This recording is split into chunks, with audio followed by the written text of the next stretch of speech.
আসসালামু আলাইকুম ওয়া রাহমাতুল্লাহি ওয়া বারাকাতুহু। আউযু বিল্লাহি মিনাশ শাইতানির রাজীম। বিসমিল্লাহির রহমানির রহিম। নাহমাদুহু ওয়া নুসাল্লি আলা রাসূলিহিল কারীম। আম্মা বা'দু ফাআউযু বিল্লাহি মিনাশ শাইতানির রাজীম। বিসমিল্লাহির রহমানির রহিম। ইয়াসিন ওয়াল কুরআনিল হাকীম ইন্নাকা লামিনাল মুরসালিন আলা সিরাতিল মুস্তাকিম। সাদাকাল্লাহুল আযীম। রব্বি ইশরাহ লি সাদরি ওয়া ইয়াসসির লি আমরি ওয়াহলুল উকদাতাম মিন লিসানি ইয়াফকাহু কওলি। সূরা ইয়াসিনের নাম শুনেছেন না আপনারা সবাই? মুখস্থ আছে না অনেকের? আমরা ছোটবেলা থেকে দেখতাম যে আমাদের দাদিরা, নানিরা, মায়েরা, খালারা ওনারা সূরা ইয়াসিন সকালবেলা পড়তেন, তাদের মুখস্থ ছিল সূরা ইয়াসিন। তো সূরা ইয়াসিন দুইটা পারায় একসাথে করে অবস্থিত, 22 এবং 23 পারা। এটা মাক্কি সূরা, ধারাক্রম অনুসারে এটা কোরআনের 36 নম্বর সূরা। এই সূরাটির আয়াত সংখ্যা মোট 83। এই সূরার অনেক ফজিলত আছে, কিন্তু ফজিলতগুলো বেশিরভাগ দুর্বল সনদের। একটা শুধু হাসান পর্যায়ের হাদিস পাওয়া যায়, বাকি সব দুর্বল। তো দুর্বল হলেও সমস্যা নাই, ফজিলতের ক্ষেত্রে দুর্বল হাদিস গ্রহণ করা যায়। কি কি আছে? এক হাদিসে সুনানে তিরমিজির বর্ণনায় রাসূল সাল্লাল্লাহু আলাইহি ওয়াসাল্লাম বলেছেন, ইন্না লিকুল্লি শাইআন কলবান ওয়া কলবুল কুরআনি ইয়াসিন। সব জিনিসের হৃদয় আছে, আর কোরআনের হৃদয়ের নাম হচ্ছে সূরা ইয়াসিন। যে ব্যক্তি একবার সূরা ইয়াসিন পড়ে, সে 10 বার পুরো কোরআন পড়ার সওয়াব পেয়ে যাবে। এটা একটা ফাজিলাত। আচ্ছা, আরেক ফাজিলাতে আছে, রাসূল সাল্লাল্লাহু আলাইহি ওয়াসাল্লাম বলেছেন, ইকরাউ সূরাতা ইয়াসিন আলা মাউতাকুম। তোমাদের মুমূর্ষদের সামনে বসে সূরা ইয়াসিন পড়ো। মৃত্যু পথযাত্রী এখনই মারা যাবে, অসুস্থ হয়ে পড়ে আছে, তাদের যাতে কষ্ট কম হয়, লাঘব হয়, রাসূল সাল্লাল্লাহু আলাইহি ওয়াসাল্লাম বলেছেন সূরা ইয়াসিন তার সামনে বসে পড়ো। কেন? এটা আমি সামনে বলবো। এগুলো দাঈফ সনদের। হাসান পর্যায়ের একটা মাওকুফ হাদিস আছে, ইবনে আব্বাস রাদিয়াল্লাহু তাআলা আনহু বলতেন যে ব্যক্তি মান ক্বারা ইয়াসিন হিনা ইউসবিহু, সকালবেলা যদি কেউ সূরা ইয়াসিন পড়ে, তাহলে সারা দিনের সব কাজগুলো আল্লাহ তার জন্য সহজ করে দেয়। আবার রাতে যদি কেউ সূরা ইয়াসিন পড়ে, সারা রাতের সব কাজ তার জন্য আল্লাহ তাআলা সহজ করে দেয়। এবং ইবনু কাসির ওনার তাফসির মিন তাজরিবাতিহি, মানে তার এক্সপেরিয়েন্স থেকে, কোনো হাদিস দলিল না, ওনার অভিজ্ঞতা থেকে বলেছেন যে আমি যখনই কোনো বিপদে পড়েছি, সূরা ইয়াসিন তেলাওয়াত করার পর আল্লাহ তাআলা ওই কাজটা আমার জন্য সহজ করে দিয়েছেন। তো এখন সূরা ইয়াসিন বেশি বেশি তেলাওয়াত করবেন তো নাকি? মাশাআল্লাহ, ঠিক আছে। মাক্কি সূরাগুলোর মূল প্রতিপাদ্য বিষয় হচ্ছে তাওহীদ, রিসালাত, আখিরাত। মাক্কি সূরাগুলো সাধারণত তাওহীদ, রিসালাত এবং আখিরাত নিয়ে কথা বলে। সূরা ইয়াসিনও তার ব্যতিক্রম নয়। এই সূরারও মূল কথা তাওহীদ, রিসালাত এবং আখিরাত। বিশেষ করে পুনরুত্থান, পুনরুজ্জীবন, the concept of resurrection, life after death. মৃত্যুর পরে যে আবার আমরা জাগবো ঘুম থেকে, আবার জীবন হবে, আবার বিচার হবে, এটা বিশ্বাস হয় আপনাদের? হ্যাঁ, মক্কার লোকদের বিশ্বাস হতো না। তারা অবাক হয়ে শুনতো রাসূল সাল্লাল্লাহু আলাইহি ওয়াসাল্লামের কাছ থেকে যে বলে কি, আমরা মরে যাব, পচে যাব, গলে যাব, জীর্ণ শীর্ণ হয়ে যাব, আমাদের হাড্ডি খুঁজে পাওয়া যাবে না, অস্তিত্ব পাওয়া যাবে না, আবার আমরা নাকি জীবিত হব, আবার নাকি উঠবো, আবার বিচার, আবার কি কি বলে মুহাম্মদ। তারা মিলাতেই পারতো না এটা। এই জন্য তাদের কাছে দ্য কনসেপ্ট অফ আখিরা, life after death, specially the concept of রেসারেকশনটাকে ক্লিয়ার করার জন্য আল্লাহ তাআলা এই সূরাটা নাযিল করেছেন। তাহলে এই সূরার সেন্ট্রাল থিম, মূল প্রতিপাদ্য বিষয় হচ্ছে পুনরুজ্জীবন বা পুনরুত্থান, মানে আবার যে আমরা পুনরায় উঠবো। বিশ্বাস হয় আপনাদের? হ্যাঁ, এটা কিন্তু মহাসত্য, বিশ্বাস রাখতে হবে আমাদের যে না, মরে গেলে সাময়িক দেখা যায় পচে যায়, কিন্তু আবার আমরা উঠবো। এবং এজন্যই মুমূর্ষু ব্যক্তির সামনে সূরা ইয়াসিন পড়তে বলা হয়েছে। আপনি যখন সূরা ইয়াসিন পড়বেন, তার সামনে কাইন্ড অফ আপনি তাকে বোঝাতে যাচ্ছেন যে আপনি প্রকৃতপক্ষে মারা যাচ্ছেন না, এটা আপনার জীবনের পূর্ণ সমাপ্তি নয়, বরং এটা এই নশ্বর দুনিয়া থেকে আপনার অস্তিত্বের সাময়িক একটা বিদায়। কেউ যে মারা যাচ্ছে, আমার দাদা, আমার বাবা মারা যাচ্ছে, আমরা বিদায় দিচ্ছি, আজীবন হারাই ফেললাম নাকি তারে আমরা? কি সে কি আজীবনের জন্য মিসিং? সাময়িক একটা বিদায়, একটা শর্ট ব্রেক। ওনার অস্তিত্বের এই নশ্বর দুনিয়া থেকে ওনার অস্তিত্বের সাময়িক একটা বিদায়, কিন্তু পরবর্তী দুনিয়ায় তিনি কিন্তু আবার অনন্ত জীবন লাভ করবেন। তার মানে শারীরিক একটা মৃত্যু হচ্ছে, তার রুহের কোনো মৃত্যু নেই, হয় ইল্লিনে নয় সিজ্জিনে। ঠিক কিনা বলেন? আমাদের রুহগুলো কিন্তু মরে না, এটা আল্লাহর অর্ডারে ঢুকেছে, আল্লাহর অর্ডারে বের হয়, হয় ইল্লিনে নয় সিজ্জিনে। বিশ্বাসীদের রুহগুলো ইল্লিনে থাকে, আমাদের রুহগুলো যেন সেখানে থাকে, আমরা আল্লাহর কাছে কামনা করি, আমরা পড়ি আমিন। এজন্যই মৃত ব্যক্তিদেরকে আশাব্যঞ্জক করার জন্য এই সূরাটা, এই সূরার মধ্যে যে কথাগুলো বোঝানো হচ্ছে যে আবার আপনি উঠবেন, আবার জীবিত হবেন, আবার আমরা মিলিত হব, বিচারের মুখোমুখি হব, আবার আমরা জান্নাতে একত্রিত হব, আমাদের গেট টুগেদার হবে, আমাদের রিট্রিট হবে। মানে মৃত্যুর মধ্যে আমরা আনন্দ খুঁজে বেড়াই নাকি? হ্যাঁ, মৃত্যু নিয়ে অনেকের কত ভয়, কিন্তু আমরা তো মৃত্যুই একমাত্র ওয়ে যার মধ্য দিয়ে আমরা আমাদের রবের সাথে সাক্ষাতের গেট ওয়ে। এটা আল্লাহর সাথে সাক্ষাতের প্রথম ধাপ হচ্ছে আপনাকে দুনিয়া ছাড়তে হবে, এছাড়া কি আল্লাহর সাক্ষাৎ পাওয়া যাবে? যাবে না। এই জন্য মৃত ব্যক্তির সামনে আল্লাহর হাবিব সাল্লাল্লাহু আলাইহি ওয়াসাল্লাম রাহমাতুল লিল আলামিন মুহাম্মদ রাসূলুল্লাহ সাল্লাল্লাহু আলাইহি ওয়াসাল্লাম তিনি সূরা ইয়াসিন তেলাওয়াত করতে বলেছেন। তাহলে সেন্ট্রাল থিম ক্লিয়ার সবার কাছে না? এবার আসেন কিছু প্রাইম লেসন, কোর লেসন সূরা ইয়াসিন থেকে। আমি সম্ভবত গত বছর আমার ভেরিফাইড ফেসবুক পেজ থেকে আমি 4টা লাইভ সিরিজ করেছি 4 ঘন্টার সূরা ইয়াসিনের উপর। আপনারা শুনবেন এগুলো, খুবই ওয়েল ডকুমেন্টেড ম্যানারে একাডেমিক ওয়েতে আলোচনা করেছি। যাদের সময় আছে শুনবেন এই লাইভগুলো। তো আমি এখন শুধু সার নির্যাসটা প্রাইম লেসন বা কোর লেসনগুলো নিয়ে আসি। 1 নম্বর লেসন হচ্ছে আল্লাহ তাআলা বলেছেন যে কোরআনের আয়াতগুলো একটার সাথে আরেকটা well connected, completely well knit, এটা well protected. One doesn't differ the other or contradict the other. কোনো আয়াত আরেক আয়াতের বিপরীতে যায় না, একটা আরেকটার সম্পূরক, পরিপূরক, ওয়েল নেট, ওয়েল কানেক্টেড। এটাই প্রমাণ করে যে এটা কার কাছ থেকে নাজিল হয়েছে? আল্লাহ সুবহানাহু ওয়া তাআলার কাছ থেকে নাজিল হয়েছে। আল্লাহ তাআলা এটাই বলেছেন ইয়াসিন, তারপরে ওয়াল কুরআনিল হাকিম। হাকিম বিমানা মুহকাম, মানে কোরআনের আয়াতগুলো পোক্ত। এটা হচ্ছে completely well net, perfectly connected, একটা আরেকটার সাথে কানেক্টেড। এক আয়াত ইফাসসিরু বা'দুহু বা'দান, এক আয়াত আরেক আয়াতকে ব্যাখ্যা করে। অনেক কথা কোরআনের এক জায়গায় সংক্ষেপে বলা হয়েছে, আরেক জায়গায় বিস্তারিত, এক জায়গায় ছোট করে আরেক জায়গায় বড় করে। কোনো আয়াত আরেক আয়াতের সাথে কন্ট্রাডিক্ট করে না। আল্লাহ তাআলা বলছেন আফালা ইয়াতাদাব্বারুনাল কুরআন ওয়ালাউ কানা মিন ইনদি গায়রিল্লাহি লাওয়াজাদু ফীহি ইখতিলাফান কাসীরা। তারা কি কোরআন নিয়ে গবেষণা করবে না? এই কোরআন যদি আল্লাহ ছাড়া অন্য কারো কাছ থেকে নাজিল হতো তাহলে তারা কোরআনের মধ্যে অনেক বিরোধ দেখতে পেত, পরস্পর বিরোধ, অনেক বিরোধ দেখতে পেত। কিন্তু কোরআনের ভেতরে এই পুরো 30 পারায় কোথাও কি এক আয়াতের সাথে আরেক আয়াতের কন্ট্রাডিকশন আছে? কোনো বিরোধ আছে বলেন? না, এটা ওয়েল নেট, ওয়েল কানেক্টেড। অন্য আয়াতে আল্লাহ বলছেন লা ইয়াতিহিল বাতিলু মিন বাইনি ইয়াদাইহি ওয়ালা মিন খালফি। সামনে থেকে পেছন থেকে কোরআনে কোনো বাতিল অনুপ্রবেশ করতে পারে না, কারণ তানজিলু মিন হাকিমিন হামিদ, এটা প্রজ্ঞাময় প্রশংসিত আল্লাহর পক্ষ থেকে এটা প্রোটেক্টেড একটা কিতাব নাজিল হয়েছে। ফলে এটা কিয়ামত পর্যন্ত প্রোটেক্টেড থাকবে। এক আয়াত আরেক আয়াতের ব্যাখ্যা করে দেয়, এটা হচ্ছে একটা ব্যাখ্যা। আবার আল কোরআনিল হাকিম মানে হচ্ছে বিজ্ঞানময় কোরআন। কোরআনের মধ্যে অনেক বিজ্ঞানের কথাও আছে। শুধু বিজ্ঞান, বিজ্ঞান নিয়ে কি আছে প্রায় 1.5 ঘন্টার লেকচার আছে আমার। Scientific indications of the holy Quran, cosmic symbols, natural phenomena, cosmology, embryology, morphology, blah blah blah, অনেক কিছু। কিভাবে এই পানি উপরে যায়, ওয়াটার সাইকেল, হাইড্রোলজিক্যাল সাইকেল, বৃষ্টি হয়, সূর্য কিভাবে ডুবে ওঠে, চাঁদ, তারপর মহাবিস্ফোরণ, বিগ ব্যাং থেকে শুরু করে মায়ের পেটে বাচ্চার ভ্রূণ কিভাবে ডেভেলপ করে, যত কসমিক সিম্বল আছে কোরআনে, এটা নিয়ে আমার 1.5 ঘন্টার একটা কোরআনের সায়েন্টিফিক ইন্ডিকেশনাল লেকচার আছে। তো সেদিকে আমি যাব না। তো আল কোরআনুল হাকিমের 2টা ব্যাখ্যা হয়। এক হচ্ছে মুহকাম, মানে কোরআনের আয়াতগুলো প্রোটেক্টেড, কানেক্টেড। আরেকটা হচ্ছে কোরআনের আয়াতগুলো বিজ্ঞানসম্মত, বিজ্ঞানের সাথেও কন্ট্রাডিকশন করে না। কিছু যদি অমিল থাকে বিজ্ঞানের অপেক্ষা করা উচিত। বিজ্ঞান সামনে আরো শিখবে, আরো জানবে, আরো ডেভেলপ হবে, তখন বারবার বিজ্ঞানের মাথা কোরআনের দিকে নিচু হয়ে আসবে। ঠিক কিনা বলেন? যত দিন যায় সহজ হয় কোরআন বোঝা আমাদের জন্য।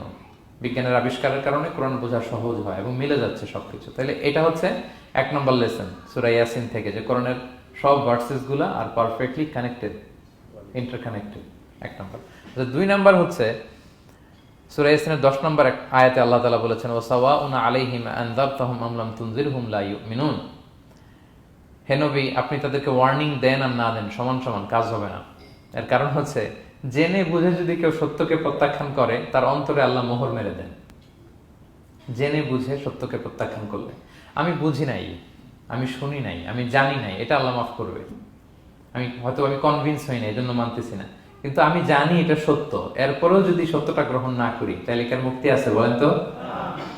না, তাহলে মুক্তি নেই। এজন্য যারা সত্যান্বেষী তাদেরকে আল্লাহ পছন্দ করেন। ভুল করে না এরকম কোনো মানুষ নাই পৃথিবীতে। সবাই আমরা ভুল করি, সবার ভুল হয়, এটাতে কোনো অসুবিধা নেই। কিন্তু জেনে আমি সত্যকে মানবো না, এটা আল্লাহ কখনো মেনে নেয় না। অন্য আয়াতে সূরা বাকারা আল্লাহ বলছেন খতামাল্লাহু আলা কুলুবিহিম ওয়া আলা সামঈহিম ওয়া আলা আবসারিহিম গিশাওয়া ওয়া লাহুম আযাবুন আযীম। যারা জেনে বুঝে সত্যকে মানে না, নেগলেক্ট করে, তাদের অন্তরে আল্লাহ সিল গালা মেরে দিয়েছেন। কর্ণকুহরে ছিপি ঢুকিয়ে দিয়েছেন, চোখের সামনে পর্দা, আর কিছু দেখে না, কারণ ওরা সত্যটা মানতে চায়, নিয়তি করে ফেলছে যে আমি মানবো না। কেউ যদি নিয়ত করে ফেলে যে আমি বুঝবো না, যত বুঝাক তারা বুঝানো যাবে। আমরা বাংলা একটা কথা বলি না যে ঘুমিয়ে থাকলে তাকে জাগানো সহজ, কিন্তু ঘুমের ভান ধরে আছে, ওরা তো ধাক্কা মারতেছি, টানতেছি, ওকে উঠবে ঘুম থেকে না। এটার উদাহরণ দেখেন আবু জাহেল আর ওমরে ফারুক রাদিয়াল্লাহু তাআলা আনহু, দুইজনই ইসলামের শত্রু ছিল, ইসলাম বিরোধী ছিল, কিন্তু ওমরে ফারুক রাদিয়াল্লাহু তাআলা আনহু ছিলেন সত্যান্বেষী, সত্য শুনলেই মানতেন। কিন্তু আবু জাহেল ছিল তার বিপরীত, সে ছিল গোড়া, অহংকারী, ইগোইস্টিক সমস্যা ছিল তার। সে জানতো যে আল্লাহর হাবিব সাল্লাল্লাহু আলাইহি ওয়াসাল্লাম আল্লাহর পক্ষ থেকে নাজিল হওয়া আসা একজন রাসূল, কোরআন আল্লাহর পক্ষ থেকে নাজিল হওয়া একটা কিতাব, জানার পরেও সে মানে নাই, ফলে তার নসিবে হেদায়েত জোটে নাই। কিন্তু ওমরে ফারুক রাদিয়াল্লাহু তাআলা আনহু কিছুদিন পরেই উনি শাহাদা পড়ে ফেলছেন, এবং রাসূল সাল্লাল্লাহু আলাইহি ওয়াসাল্লাম দোয়া করেছিলেন যে আল্লাহ, আল্লাহুম্মা আইজ্জাল ইসলাম বি আহাব্বি হাযাইনি রাজুলাইনি ইনদাক, আল্লাহ দুজন লোকের যাকে তোমার ভাল লাগে তাদের একজনকে ইসলামের ছায়াতলে এনে তুমি ইসলামটাকে শক্তিশালী করো। একজন হচ্ছে আবু জাহাল, আরেকজন হচ্ছে ওমর। আল্লাহ তাআলা কার জন্য দোয়াটা কবুল করেছেন বলেন তো? ওমর ফারুকের জন্য, কারণ ওনার হৃদয়টা সাদা ছিল, সাদা মনের মানুষ, কলবে সালিম, সত্য যেখানে ওইটাই উনি গ্রহণ করতেন, সত্যের সামনে দুর্বল ছিলেন। আর আবু জাহেল জেনে বুঝে সত্যকে প্রত্যাখ্যান করেছেন। সো 2 নাম্বার শিক্ষাটা আমরা যেটা পেলাম, যে জেনে বুঝে সত্য প্রত্যাখ্যান করলে আল্লাহ তার জন্য হেদায়েত বরাদ্দ রাখেন না। এজন্য আমরা আমাদের বাকি জীবনটুকু আমরা এই মেন্টালিটি, মাইন্ডসেট যেন আমাদের থাকে যে সত্য দেখলেই আমরা মানবো, যেখানেই সত্য ওইটাই আমি গ্রহণ করবো। কি বলেন? এটা যদি আমার বিরুদ্ধে যায়, আমার দলের বিরুদ্ধে গেলে, বাবার বিরুদ্ধে গেলে, মানতেই হবে আমাকে। সত্য যেখানে আছে ওখানেই আমাদেরকে ছুটে যেতে হবে। দুটো চলে গেল। 3 নাম্বার হচ্ছে, আমরা পৃথিবীতে যা করি, আমরা অনেক সময় মনে করি যে দরজা বন্ধ করে দিলে, সুইচটা অফ করে দিলে আর বুঝি কেউ দেখে না। তা আসলে আমরা আসমানি বিশেষ নজরদারির ভেতরে আছি, এটা আমরা ভুলে যাই যে সবার চোখ ফাঁকি দেয়া গেল, একজনের চোখ ফাঁকি দেয়া যায় না। তিনি কে বলেন তো? লা তুদরিকুহুল আবসার ওয়া হুয়া ইউদরিকুল আবসার ওয়া হুয়াল লাতীফুল খাবীর। কেউ তারে দেখে না, কিন্তু তিনি সবাইকে দেখে। কোন চোখ তাকে দেখে না, কিন্তু তিনি সব চোখগুলোকে দেখে। তাহলে 3 নম্বর লেসন হচ্ছে, everything is recorded in well documented man. আমরা যা বলি, যা করি, যা লিখি, সবকিছু রেকর্ড করা হচ্ছে। কিন্তু সেদিন আপনি দেখবেন, ভালো করলেও দেখবেন, খারাপ করলেও আপনি দেখবেন। তার মানে সবকিছু লিপিবদ্ধ হচ্ছে, সংরক্ষিত হচ্ছে। এটা আল্লাহ কোথায় বলেছেন? সূরা ইয়াসিনের 12 নম্বর আয়াত। আল্লাহ বলেন, নাকতুবু মা কদ্দামু ওয়া আসারহুম, তারা যা আমল করেছে আমি লিখে রাখি, ওয়া আসারহুম, এবং যা তারা দুনিয়ার জন্য রেখে গিয়েছে তাও লিখে রাখি। মানে এনি অ্যাকশন দে লেফট বিহাইন্ড, এনি ইফেক্ট দে লেফট বিহাইন্ড। এটা সাদাকায়ে জারিয়া বা গুনায়ে জারিয়া। সাদাকায়ে জারিয়া হচ্ছে আপনি একটা ভালো কাজ করছেন, ধরেন যে দ্বীনি জ্ঞান শিক্ষা দিচ্ছেন, আমি সূরা ফাতিহা শিক্ষা দিলাম আপনাদেরকে, তো আপনারা এটা দিয়ে আজীবন নামাজ পড়তেছেন, আপনার সওয়াব তো আপনি পাবেনই, কিন্তু ওই যে আমি শিক্ষা দিলাম একটা পার্সেন্টেজ সওয়াব আজীবন আমার আমল নামে আসবে। শুধু তাই না, আপনি যে আবার আরেকজনকে সূরা ফাতিহা শিক্ষা দিবেন, সে তার পরবর্তী নেক্সট জেনারেশনকে সূরা ফাতিহা, এইভাবে কিয়ামত পর্যন্ত এই চেইন ধরে সূরা ফাতিহা যত লোক শিখবে তারা তাদের সওয়াব ঠিকই পাবে, কিন্তু তার একটা পার্সেন্টেজ সওয়াব আল্লাহ তাআলা আমার আমল নামে দিয়ে দিবে। এটাকে বলে আসার। ওয়া নাকতুবু মা কদ্দামু, নিজে যে আমল করলাম আল্লাহ বলে এটাও লিখে রাখছি, ওয়া আসারহুম, any effect you left behind in this দুনিয়া, যেটা আপনি রেখে গেছেন এটাও আল্লাহ লিখে রাখবে। এবং অকুল্লা শাইইন আহসাইনাহু ফি ইমামিন মুবিন, আল্লাহ বলেন সবকিছু একটা নথির ভেতরে নথিবদ্ধ করে। নথি চিনেন তো না? ডায়েরি। তারপর আমাদের বাংলাদেশে তো যে আগে হাল খাতা করতো না, টালি খাতা বিশাল বড় বড়, এখন আছে কিনা, বিশেষ করে মুদির দোকানে দেখা যায় বড় মোটা মোটা, তপাস করে সে টেবিলের উপর ফেলে, তারপর আপনার নাম দেখে বের করে আপনার কত বাকি, কত দিতে হবে।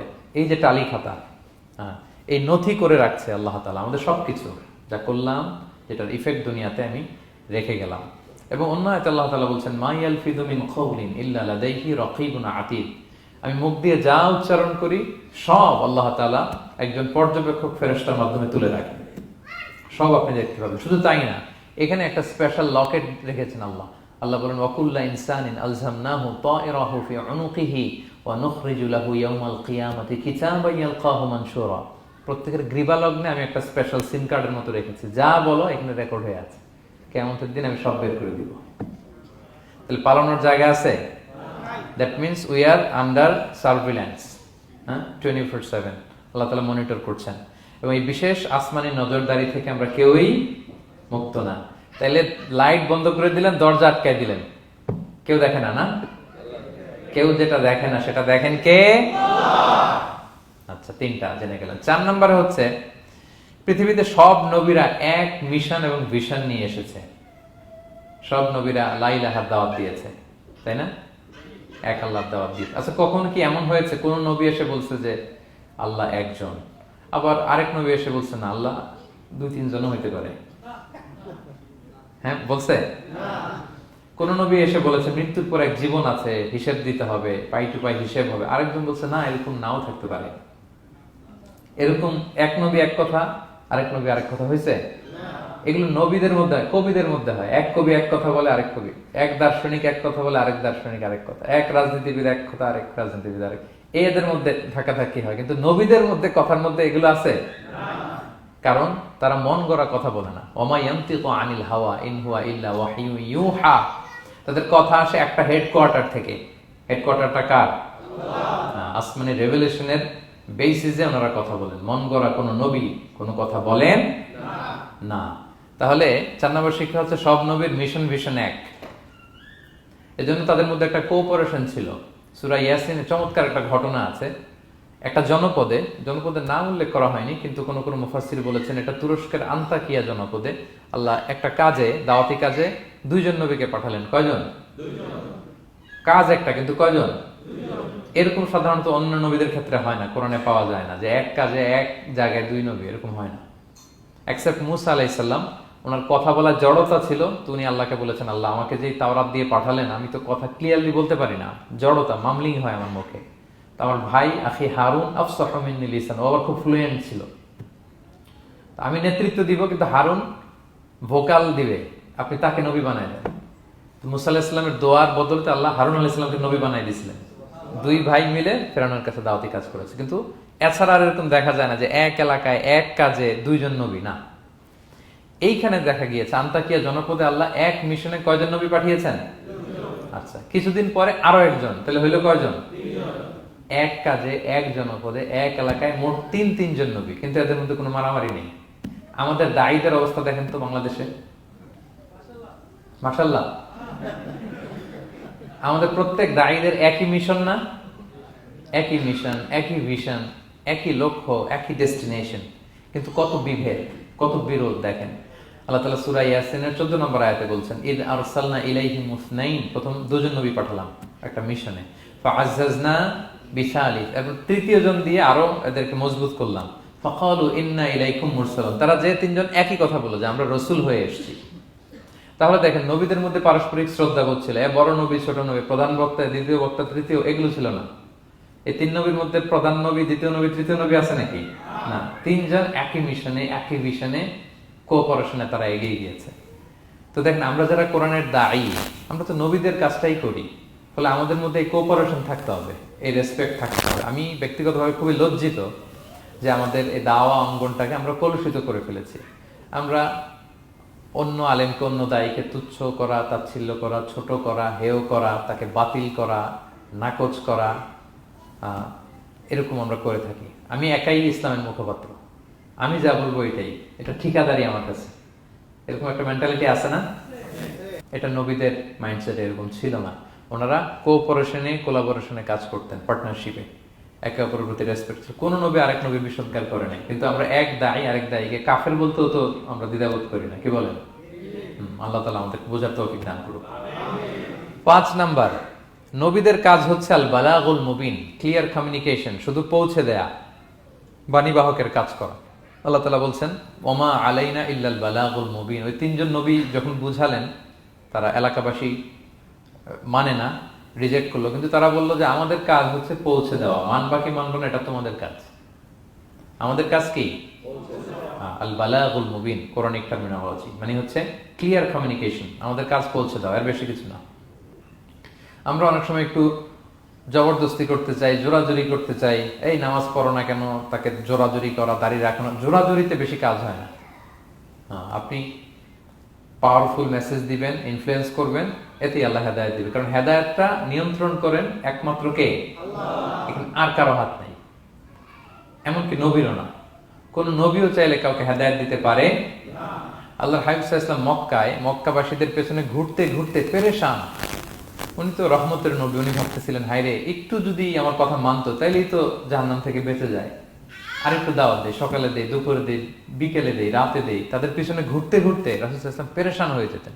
আল্লাহ তাআলা সূরা কাহফে আয়াত নাযিল করলেন, ফালা আল্লাকা বাকিউন নাফসাকা আলা আসারিহিম ইল্লাম ইউমিনু বিহাদাল হাদীসি আসাফা। নবী, ওরা যদি শুনতে না চায়, আপনি তো ওদের পিছনে ঘুরতে ঘুরতে পাগল হয়ে যাচ্ছেন বোধহয়, না রেখে দেন, মানলে মানুক, না মানলে নাই।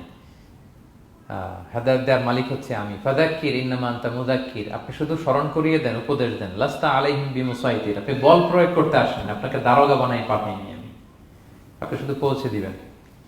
এমনকি রাসূল সাল্লাল্লাহু আলাইহি ওয়াসাল্লাম ওনার চাচা আবু তালেবের হেদায়েতের জন্য অনেক ট্রাই করেছেন, কিন্তু হেদায়েত নসিব হয়েছে বলেন? কারণ ইন্নাকা লা তাহদি মান আহবাবতা ওয়ালাকিন্নাল্লাহ ইয়াহদি মান ইয়াশা। নবী, আপনি যাকে চান তাকে হেদায়েত দিতে পারবেন না। তাহলে আমাদের যারা দাঈ, আমাদের কাজ কি? পৌঁছে দেওয়া। বলেন তো, কাজ কি? নাকি বল প্রয়োগ করা, জোরাজোরি করা?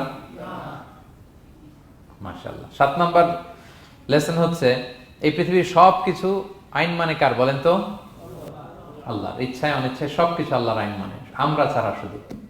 আকাশ, জমিন, বাতাস, বৃষ্টি, মেঘমালা, পাহাড়, সাগর, নদী, সূর্য, চন্দ্র, সব আইন মানে কার?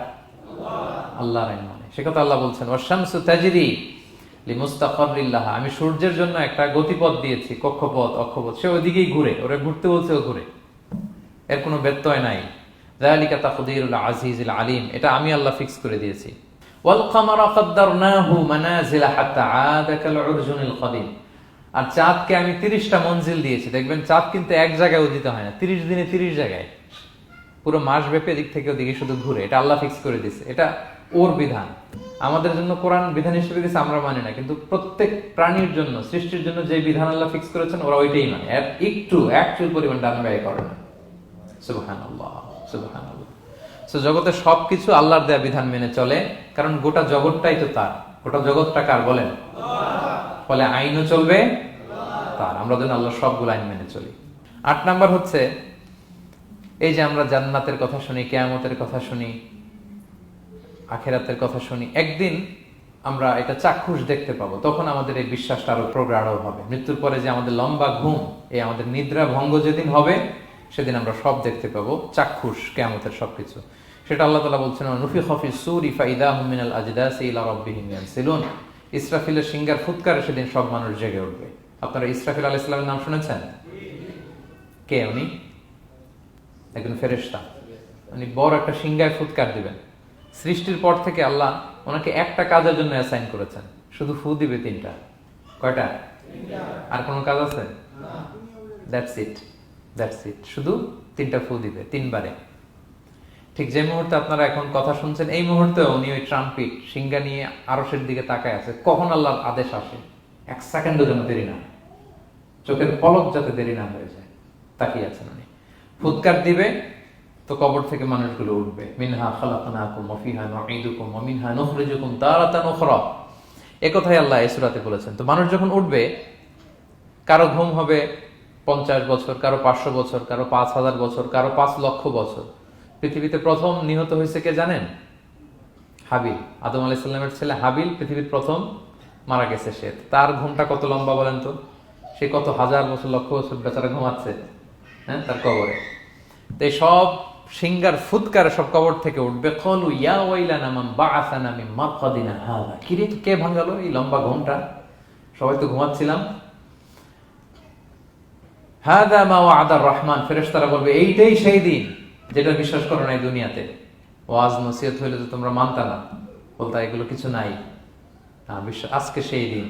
সাদাকাল মুরসালুন, রাসূলরা সত্যই বলেছেন। ওই দিন মানুষ চাক্ষুষ কিয়ামতকে অবলোকন করবে। 9 নম্বর শিক্ষা হচ্ছে, তখন আল্লাহ তাআলা বিচার প্রতিষ্ঠিত করবেন। ওই বিচারে আল্লাহ কাউকে ঠকাবেন না। বলেন তো, আল্লাহর বিচারে কোনো পার্সিয়ালিটি আছে? কোনো ঘুষ দেওয়ার সিস্টেম? স্বজনপ্রীতি আছে? না। এই কথা আল্লাহ বলেছেন সূরা ইয়াসিনের 54 নম্বর আয়াতে, ফাল ইয়াউমা লা তুযলামু নাফসুন শাইআ, কোনো জুলুম হবে না। ওয়া তুজজাউনা ইল্লা মা কুনতুম তা'মালুন, যে যা করেছে ওইটারই প্রতিদান পাবে। এমন না যে আপনি করছিলেন খুব ভালো কিন্তু আপনি পান নাই, এটা হবে না। যার যে রিওয়ার্ড পাওয়ার কথা ওইটাই পাবেন, কারণ আল্লাহ জুলুম করেন না। ওমা আনা বিযাল্লামিন লিল আবিদ, আল্লাহ বলে আমি আমার বান্দার প্রতি বিন্দু পরিমাণ জুলুম করি না। ওয়া নাদউল মাওয়াজিনাল কিসতা লিয়াউমিল কিয়ামা ফালা তুযলামু নাফসুন শাইআ, সেদিন আমি ন্যায় বিচারের মানদণ্ড স্থাপন করব, ওখানে একটা চুল ফেললেও এটা ওজন নাই। ফামান ইয়ামাল মিসকালা যাররাতিন খায়রান ইয়ারা ওয়া মান ইয়ামাল মিসকালা যাররাতিন শাররান ইয়ারা, অনুপরিমাণ ভালো করলে ভালো পাবেন। এই যে সে লিল্লাহি তাকবীর বলছে, সওয়াব হইছে না? সে ওই দিন আমলনামায় দেখবে কি রে, অমুক এক মাহফিলের মধ্যে আমি লিল্লাহি তাকবীর বলছিলাম, এইটার এতগুলা সওয়াব। তারপরে এই যে আপনারা আল্লাহু আকবার বলছেন, এতে সওয়াব হইছে না? এরকম ছোট্ট ছোট্ট প্রতি মুহূর্তে একজন রাস্তা চেনে না, রাস্তা দেখাই দিলেন, একজন একটা ভালো উপদেশ দিলেন। হ্যাঁ, এইভাবে ছোট্ট ছোট্ট যত ভালো কাজ সব পাবেন, ছোট্ট ছোট্ট খারাপ কাজ সব সেদিন পাবেন, কোনো জুলুম হবে না। আচ্ছা, 10 নম্বর শিক্ষা হচ্ছে যারা জান্নাতে যাবে, জান্নাতের একটা ফিচার হচ্ছে, মেজর ফিচার, জান্নাতে যে জান্নাতীরা যা চাবে তাই পাবে, কোনো না নাই সেখানে, যার যেটা মনে চায়। এটা সূরা ইয়াসিনের 57 নম্বর আয়াত আল্লাহ বলেছেন, লাহুম ফিহা ফাকিহা ওয়া লাহুম মা ইয়াদদাউন, সেখানে অজস্র অঢেল সুস্বাদু মুখরোচক ফলমূল থাকবে। দুনিয়াতে এক ফলে এক মজা, আনারসের মজা তরমুজে নাই, তরমুজের মজা আমে নাই, আমের মজা বাঙ্গিতে নাই, বাঙ্গির মজা কাঁঠালে নাই, কাঁঠালের মজা ডুরিয়ানে নাই। যেইটা খাবেন ওইটা স্বাদ। জান্নাতে এক ফলের ভেতরে 1000 রকমের স্বাদ আল্লাহ ঢুকাই দিবে। আচ্ছা, দুনিয়াতে যে কমলা খান, কমলার ছোলা খান, হ্যাঁ, ডাব যে খান, ডাবের ছোলাটা খান, শুধু পানি, ওইখানে ডাবের চেয়ে ডাবের ছোলা মজা লাগবে। কমলার চেয়ে কমলার ছোলা হবে আরো সুস্বাদু। মানে ওইটার ফিচারের সাথে দুনিয়ার ফিচারের কোনো তুলনাই হয় না, নো কম্পারিজন। যা চাবে তাই পাবে। ইয়াসিনের 11 নম্বর শিক্ষা হচ্ছে সেদিন নিজের হাত পা নিজের বিরুদ্ধে সাক্ষী দিবে যারা জাহান্নামে যাবে। কারণ জাহান্নামীরা বলবে না আল্লাহ করি নাই, তোমার ফেরেশতারা ভুলে লিখছে, আল্লাহ আরেকজনের আমলনামা আমারে দিয়ে দিছে, এই অনেক ধরনের অজুহাত। তখন আল্লাহ তাআলা তার মুখটাকে সিলগালা করে দিবেন। ফালইয়াউমা নাখতিমু আলা আফওয়াহিহিম ওয়া তুকাল্লিমুনা আইদিহিম ওয়া তাশহাদু আরজুলুহুম বিমা কানু ইয়াকসিবুন। আল্লাহ বলে তোমার মুখ আমি সিলগালা করে দিলাম, হাত কথা বলবে, তখন পা সাক্ষী দিবে কোথায় যে এই পাপটা করছেন। আপনি অবাক হবেন, কি রে, এই হাতে তো কত আংটি পরলাম, এরপর কত লোশন মাখলাম, হ্যাঁ, কত সুন্দর বডি ওয়াশ দিয়ে হাতটাকে ক্লিন রাখলাম, তারপর হাতের মধ্যে গ্লাভস পরলাম, হাত পা কত যত্ন আমি নিলাম, এই হাত পা আমার বিরুদ্ধে কথা বলে। রাগে মানুষ বলবে ওয়াকালু লিজুলুদিহিম লিমা শাহিদতুম আলাইনা, কি রে আমার বিরুদ্ধে কথা বলিস কেন? তো হাত পা বলবে ক্বালু আনতাকানাল্লাহ আল্লাযী আনতাকা কুল্লা শাই, ওই আল্লাহ আজকে আমাকে কথা বলার সুযোগ দিয়েছে, যে আল্লাহ চাইলে যে কাউকে যে কোনো সৃষ্টিকে কথা বলার সুযোগ দিয়ে থাকে। পাথরকে আল্লাহ জবান দিতে পারেন, দিয়েছেন। রাসূল সাল্লাল্লাহু আলাইহি ওয়াসাল্লাম মক্কার শিয়াবের মধ্য দিয়ে যখন হাঁটতেন, অনেক পাথর রাসূল সাল্লাল্লাহু আলাইহি ওয়াসাল্লামকে সালাম দিয়ে বলেছেন, আসসালামু আলাইকা ইয়া নবী আল্লাহ, হে আল্লাহর নবী আপনাকে সালাম। কে দিয়েছে সালাম? পাথর। মরা খেজুর গাছ কেঁদে উঠেছে নবীর জন্য, তার মানে এগুলোর ভেতরে প্রাণের সঞ্চার করেছেন কে? আল্লাহ। সেদিন হাতের ভেতরে আল্লাহ তাআলা কথার শক্তি দিবেন। আপনার হাত আপনার বিরুদ্ধে, পা বিরুদ্ধে, আপনার বডি আপনার বিরুদ্ধে সাক্ষী দিবে।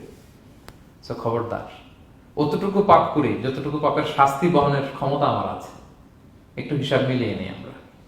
12 নম্বর লেসন হচ্ছে যে আমরা শক্তিশালী হই, ছোট থেকে বড় হই, এরপরে আবার দুর্বল হয়ে যায়। আল্লাহ বলেন ওমান নুআম্মিরহু নুনাক্কিসু ফিল খালকি আফালা ইয়াকিলুন, আমি যখন কারো বয়স বাড়িয়ে দেই তাকে আবার দুর্বল করে দেই। এটাই জীবন চক্র। দেখেন, শৈশব দিয়ে শুরু, তারপর কৈশোর, তারুণ্য, যৌবন। যৌবনের কথা চিন্তা করে তো বেশিরভাগ যুবক কি শক্তি গায় না, যা খায় ওইটাই হজম হয়ে যায়। ওভারটাইম করতে পারি, লাগাতার কাজ করতে পারি, মানে অনেক ক্যাপাসিটি। কিন্তু সেই আপনি যখন 60, 70, 80-তে যাবেন আর পারা যায় না, তখন একটা লাঠি লাগে। কি লাগে? আরো বাড়লে 90 যখন হয়ে যায়, 100, তখন ওই যে ছোট বাচ্চারা ওরা যা বলতেছে এরকম, ওরা যেরকম বোঝে না ওইরকম বোঝে না। বাচ্চাদেরকে এদিকে খাবার দিলে দেখবেন যে এদিক দিয়ে করতেছে, মুসজিদ। ওই মুরব্বীরও এরকম, বাচ্চাদের প্যাম্পাস পরানো লাগে, যেখানে রাখে পেশাব পায়খানা, মুরব্বীরাও এরকম 90, 80, এদেরও পরানো লাগে, এদেরও আর কন্ট্রোলটা থাকে না। তাহলে দেখেন, this is our life cycle. এভাবেই তারুণ্য, যৌবন, প্রৌঢ়ত্ব, এরপর আবার বার্ধক্য। আল্লাহ বলে এরপরও তোমরা বুঝবা না? এটা আল্লাহ বুঝাতে চাইলেন যে আল্লাহ এক দেহে এত রূপ আনতে পারে, সে আল্লাহ কি আবার তোমাদেরকে জীবিত করতে সক্ষম না? কারণ এই সূরার মূল কথা হচ্ছে পুনরুজ্জীবন, রেসারেকশন। আল্লাহ বারবার ঘুরিয়ে ফিরিয়ে নানা আয়াত দিয়ে বুঝাতে চাচ্ছেন যে আমি তোমাদেরকে আবার পুনরায় জীবিত করতে পারি। তো যে আল্লাহ এত কিছু করতে পারে, সে আবার আমাদেরকে জীবিত করতে পারে না? বলেন। আচ্ছা, 13 নম্বর শিক্ষা হচ্ছে অতীত ভুলে যাওয়া। এটা আমাদের জীবনের জন্য অনেক বড় বোকামি। আমরা ভুলে যাই অনেক সময় আমরা কি ছিলাম, কোথায় ছিলাম, ভুলে যাই। আল্লাহ বলেন, আওয়ালাম ইয়ারাল ইনসানু আন্না খালাকনাহু মিন নুতফা ফাইদা হুয়া খাসীমুম মুবিন। মানুষ কি দেখে না যে ওদেরকে আমি কোত্থেকে সৃষ্টি করছি? দেখেন, আমাদের এত বড় বাড়ি গাড়ি, আমাদের এত নাম যশ খ্যাতি, আমরা আদিতে কি ছিলাম? সামান্য এক ফোঁটা বীর্য। বাবার পিঠ থেকে মায়ের গর্ভে ছোট্ট একটা পানি থেকে আমাকে সৃষ্টি করেছেন কে? আল্লাহ। এই সৃষ্টির আগে তো কিছুই ছিলাম না। আপনার বয়স এখন 50। আচ্ছা, 500 বছর আগে আপনি কই ছিলেন বলেন? আপনার দাপটে তো আজকে থাকা যায় না এই পৃথিবীতে। সব নাকি আপনার, এরকম বলে না? সব আমার, আমার পাওয়ার, আমার ক্ষমতা। আজ থেকে জাস্ট 500 বছর আগে আপনি কই ছিলেন? আপনার কোনো নাম ছিল? আপনার কোনো গ্রাম ছিল? কোনো অ্যাড্রেস ছিল? কোনো খ্যাতি ছিল? দাপট ছিল? লোক লস্কর কিছু ছিল? ক্ষমতা আসলো কোত্থেকে আপনার? আল্লাহ বলে, হাল আতা আলাল ইনসানি হিনুম মিনাদ দাহরি লাম ইয়াকুন শাইআম মাযকুরা। মানুষকে দেখে না যে একটা সময়ও কিছুই ছিল না? কিছুই তো ছিল না। তুমি অস্তিত্বহীনতা থেকে তোমার অস্তিত্ব আল্লাহ দিলেন দয়া করে। ছোট্ট ছোট্ট করে মায়ের পেটে এতটুকু থেকে আপনি ওই বিজ্ঞান প্রযুক্তি জাদুঘরে গিয়েছিলাম আমি আগারগাঁওতে। ওখানে মায়ের পেটে যেগুলো বাচ্চাগুলো ডেভেলপ করে নাই, তারা রেখে দিয়েছে পানির মধ্যে 1 সপ্তাহ 2 সপ্তাহ 1 মাস 2 মাস 3 মাস এরকম বাচ্চাগুলো ছোট ওই ব্যাঙ্গাচির মতো ছিলাম আমরা। বর্ষাকালে ব্যাঙের পোনা দেখছেন? জাস্ট লাইক ব্যাঙের পোনা, এত ক্ষুদ্র ছোট্ট আমরা ছিলাম। আল্লাহ বলে, তুমি দেখো না তোমার পিছনটা কি ছিল? অতীত। এজন্য অতীত ভুলে যাওয়া যাবে না। 14 নম্বর শিক্ষা হচ্ছে পুনরুত্থান, যেটা আসল শিক্ষা সূরা ইয়াসিনের, মানে মৃত্যু পরবর্তী জীবন। এটা মহাসত্য, এটা হবেই। হ্যাঁ, লম্বা আয়াত, আমি শুধু মূল কথাটা বলি। আস ইবনে ওয়াইল মক্কা রাসূল সাল্লাল্লাহু আলাইহি ওয়াসাল্লামের কাছে একটা মরা লাশের হাড্ডি, কঙ্কাল থেকে হাড্ডি এনে, এটা 100 বছর আগের হাড্ডি, এরকম হাত দিয়ে গুঁড়া করে এটা পাউডার হয়ে গেছে। রাসূল সাল্লাল্লাহু আলাইহি ওয়াসাল্লামের কাছে এসে ভেবে একটা ফু মারলো, ফু দেওয়ার সাথে সাথে এটা বাতাসে মিলে গেছে। তো বলতেছে, মোহাম্মদ, এই যে কঙ্কালের এই পাউডারটা, তুমি বলতেছো এইটারে আল্লাহ জীবিত করবে, এটারে রিকনস্ট্রাক্ট করবে? কি বলো তুমি? What are you talking about? এটাও সম্ভব? আল্লাহ এই কথাটা সূরা ইয়াসিনে তুলে ধরলেন যে দারাবা লানা মাসালান ওয়া নাসিয়া খালকা ক্বালা মান ইউহিল ইযামা ওয়া হিয়া রামীম। এটারে কে আবার জীবিত করবে? এটা তো জীর্ণ শীর্ণ ধুলা বালু পাউডার হয়ে গিয়েছে। আল্লাহ বলেন, কুল, নবী আপনি ওয়াইলকে বলেন, ইউহিহাল্লাযী আনশাহা আউওয়ালা মাররা। ওই আল্লাহ সৃষ্টি করবেন যে এটারে প্রথমে বানাইছিলেন। এটার তো অস্তিত্ব ছিল না। অস্তিত্বহীন থেকে যখন আল্লাহ বানাইতে পারেন, এটা মরে যাওয়ার পরে তারে আল্লাহ আবারও বানাতে পারবেন। ঠিক কিনা বলেন? আচ্ছা বলেন, কোন জিনিস প্রথমে বানানো সহজ না দ্বিতীয়বার বানানো সহজ? দ্বিতীয়বার, তাই না? তো প্রথমেই যেহেতু আল্লাহ আমাদেরকে বানাই ফেলতে পারছে, মরে গেলে গলে গেলে পচে গেলে দ্বিতীয়বার বানানো কেন জন্য কঠিন হবে? কঠিন হলে তো প্রথমবার হওয়ার কথা ছিল, যেহেতু নমুনা ছিল না। আল্লাহর কাছে কোনো মডেল ডিজাইন ছিল যে এটার আলোকে এটা ছিল? তো সেই আল্লাহ যখন আমাদেরকে বানাই ফেলতে পারছেন প্রথমবার, দ্বিতীয়বার কি তার জন্য কঠিন না সহজ? তখন বিষ্ণু ইসলাম বললেন যে এই পাউডার, তুমি যে কঙ্কালের হাড্ডি ফু দিয়ে বললা, এটাকে আল্লাহ জীবিত করবেন। অনুরূপভাবে তোমাকেও জীবিত করবেন এবং তোমাকে জাহান্নামে নিক্ষেপ করবেন। আল্লাহ জাহান্নাম থেকে আমাদেরকে হেফাজত করুন। সহিহ মুসলিমের হাদিস, আল্লাহ হাবিব সাল্লাল্লাহু আলাইহি ওয়াসাল্লাম বলেন, ইন্না ফিল ইনসানি আযমান, মানুষের দেহে একটা হাড্ডি কণিকা আছে, লা তাকুলুল আরদু আবাদা। এই হাড্ডি কণিকা জমিন কখনো খেতে পারে না। মানে আমাদেরকে কবর দিয়ে দিলে তো মাটি পুরো লাশটা খেয়ে ফেলে, 50-100 বছর পরে আর কিছুই থাকে না। আসলে আমাদের হাড় গোড়ও থাকে না, ওইটাও পাউডার হয়ে যায়, পোকামাকড় খেয়ে ভ্যানিশ। কিন্তু একটা জিনিস ছাড়া, আমাদের এই যে শির দ্বারা ব্যাকবোন, আমাদের স্পাইনাল কর্ডের একেবারে নিচে ট্রায়াঙ্গেল ছোট্ট একটা হাড্ডি কণিকা আছে, ত্রিভুজ আকৃতির।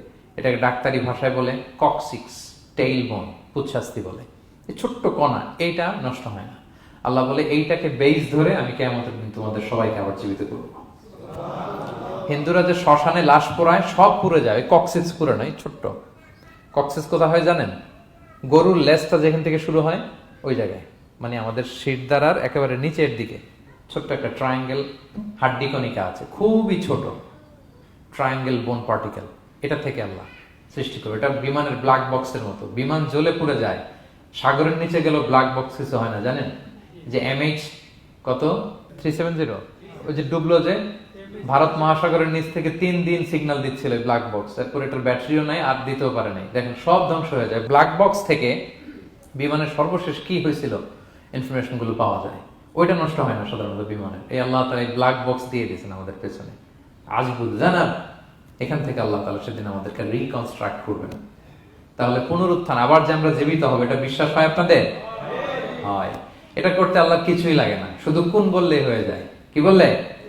এই কুন কথা দিয়ে আল্লাহ তাআলা শেষ করেছেন সূরা ইয়াসিন। আল্লাহ বলেন যে আল্লাহর যে অসীম ক্ষমতা, এটা শুধু কুন বললেই হয়। ইন্নামা আমরুহু ইযা আরাদা শাইআন আইয়াকুলা লাহু কুন ফায়াকুন। কুন, হও, ফায়াকুন হয়ে যায়। বি ইট ওয়াজ, হও বলতে হয়ে যায়। তাই বলে কি আল্লাহ হও বলাটাও জরুরি না? তিনি হও বলারও মুখাপেক্ষী না। দুনিয়াতে আমাদের বোঝানোর জন্য তিনি বলছেন যে আমি কুন বললেই হয়ে যায়, ওনার কুনও বলা লাগে না, চিন্তা করা মাত্রই হয়ে যায়। ফাআলুল লিমা ইউরিদ, তিনি যা ইচ্ছা তাই করতে পারেন। সো সে আল্লাহকে যেন আমরা ডাকি, তার কাছে যেন আমরা ফরিয়াদ করি, আমাদের মনের আকুতি, চাহিদা, প্রার্থনা তার কাছে যেন আমরা নিবেদন করে পেশ করি। আল্লাহ তাআলা আমাদের সবাইকে কথাগুলো বোঝার ও আমল করার তৌফিক দান করুন। হাযা মা ইনদি ওয়াল ইলমু ইনদাল্লাহি আলাইহি তাওয়াক্কালতু ওয়া ইলাইহি উনীব। আসসালামু আলাইকুম ওয়া রাহমাতুল্লাহি ওয়া বারাকাতুহু।